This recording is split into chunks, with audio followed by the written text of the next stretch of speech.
Episode number 204.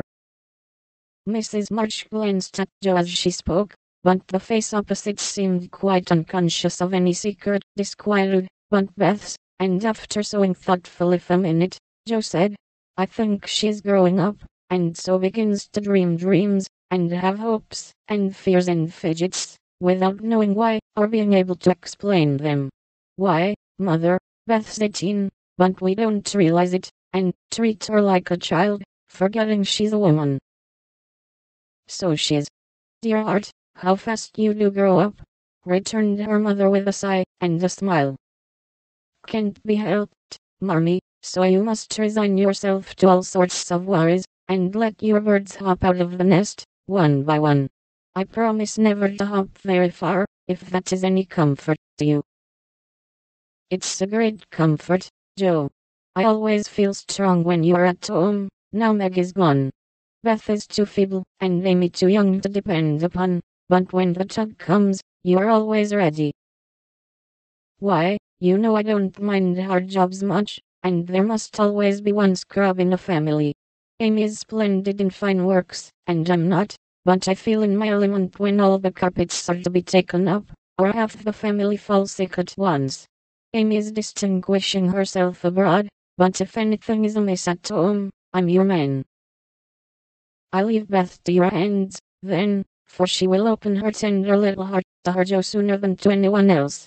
Be very kind, and don't let her think anyone watches or talks about her. If she only would get quite strong and cheerful again, I shouldn't have a wish in the world." "Happy woman. I've got heaps." "My dear, what are they?" "I'll settle Bethy's troubles, and then I'll tell you mine. They're not very wearing, so they'll keep."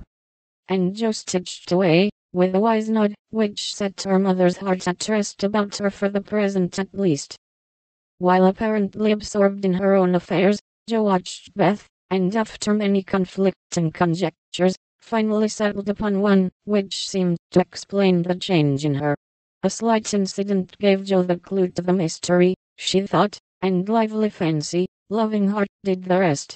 She was affecting to write busily one Saturday afternoon, when she and Beth were alone together.